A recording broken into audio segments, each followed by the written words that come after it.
Então, boa noite a todos. Vamos dar continuidade aqui ao Evangelho segundo o Espiritismo. Capítulo 9, o item 8, obediência e resignação. A doutrina de Jesus ensina sempre a obediência e a resignação, duas virtudes companheiras da doçura, muito ativas, embora os homens as confundam erroneamente com a negação do sentimento e da vontade. A obediência é o consentimento da razão.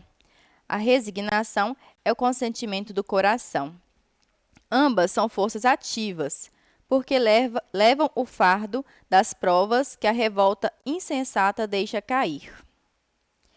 Então, gente, o que eu tenho para falar aqui sobre essa primeira parte é que, assim, a doutrina de Jesus, ela nos ensina a ser obedientes, porque ela nos explica o porquê que nós devemos agir de tal forma ou porquê que nós não deveríamos agir de tal forma.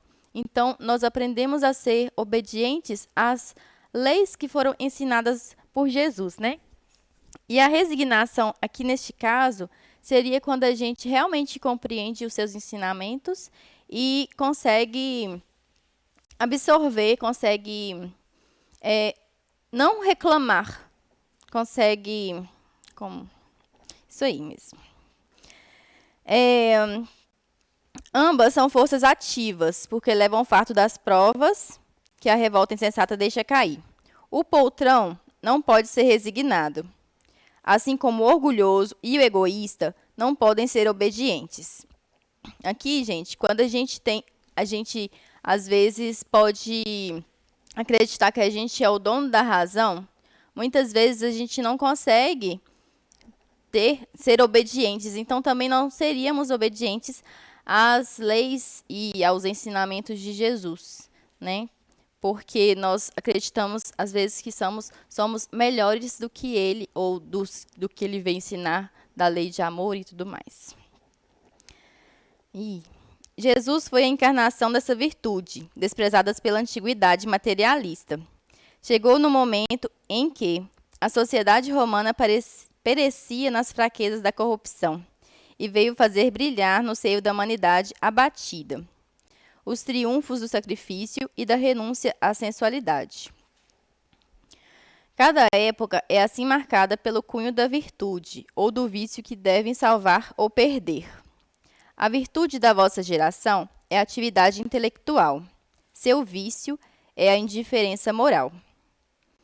Digo somente atividade porque o gênio se eleva de súbito e descobre de relance os horizontes que a multidão só verá depois dele, enquanto atividade é a reunião dos esforços de todos, para atingir um alvo menos brilhante, mas que prova a elevação intelectual de uma época.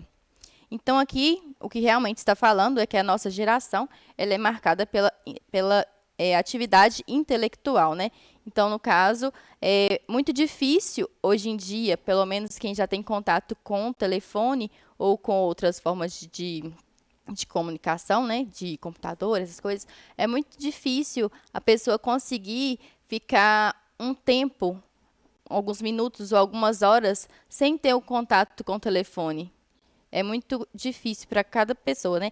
E isso talvez impossibilite ela de estar tendo um contato mais pessoal com outras pessoas e talvez até mesmo se abrindo para oportunidades de praticar a caridade, né? Porque está muito tão preso ao telefone, tão preso àquilo, que não consegue se libertar ou enxergar o próximo, que vai estar lá na sua frente e não na tela do telefone. E está falando também que o nosso vício é a indiferença moral, que seria exatamente isso. Quando a gente não consegue enxergar o nosso próximo, a gente não consegue enxergar o que está acontecendo à nossa volta. A gente acaba tendo essa indiferença moral com o nosso próximo.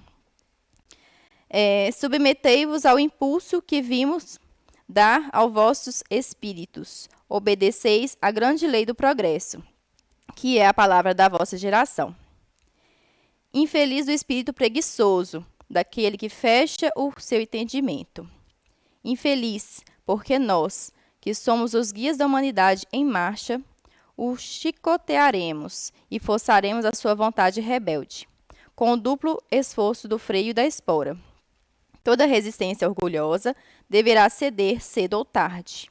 Mas bem-aventurados os que são mansos, porque darão ouvidos dóceis aos ensinamentos.